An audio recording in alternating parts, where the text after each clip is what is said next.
demeure sur terre sans être vivant de la vérité. Compagnons de route, le ciel illumine vos pas et la compréhension apporte au cœur la responsabilité d'une âme enjouée de la création. Nul ne peut vivre les propos sacrés si dans son cœur il n'y a point de vérité. L'accomplissement se fait qu'il soit souhaitable ou pas. La révélation est la vérité de ce Dieu amour qui tourmente tout en élevant les différentes dimensions. Nul ne peut trouver son chemin s'il n'accepte pas l'évidence, la responsabilité de sa vie. Nul ne peut comprendre mes propos s'il ne cherche pas en l'autre ce qu'il souhaite trouver pour lui-même. Le monde peut apparaître à feu et à sang, et la vérité est tout autre, car en elle, il n'y a ni drame, ni passion, ni destruction, mais amour, principe nouveau, loi divine, alchimie.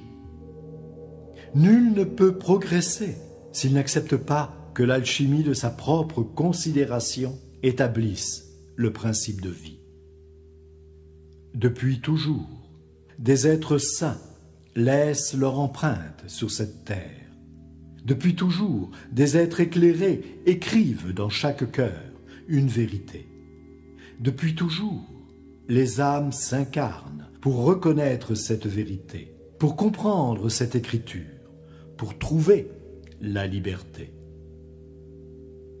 Le monde paraît étrange dans ses contradictions, mais en vérité, il porte en son sein la richesse de l'absolu.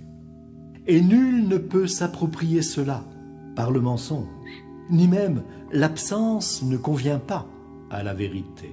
Mais la richesse de chacun est de comprendre sa marche en lui-même pour vivre de la lumière de cette richesse.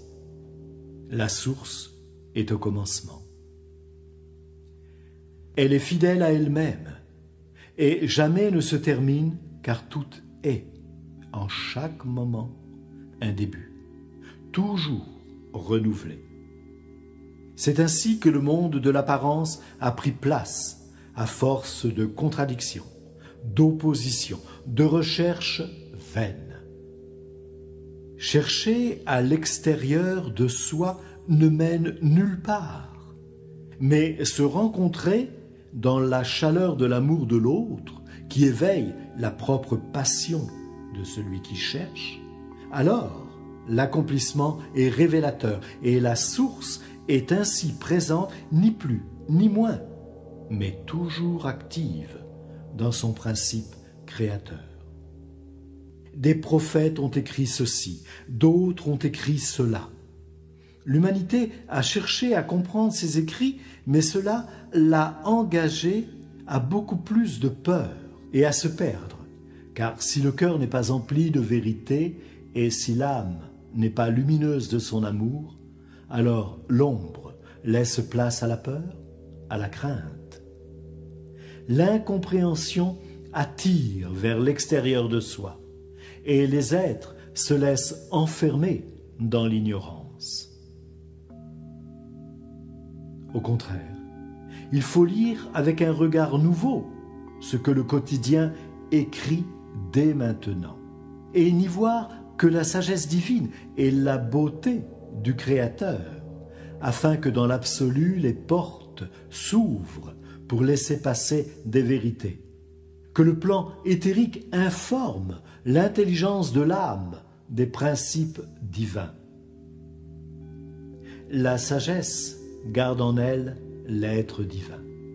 Toute l'étude positive de la vie permet à la sagesse de grandir et au divin de manifester avec émerveillement sa création toujours dans l'accomplissement.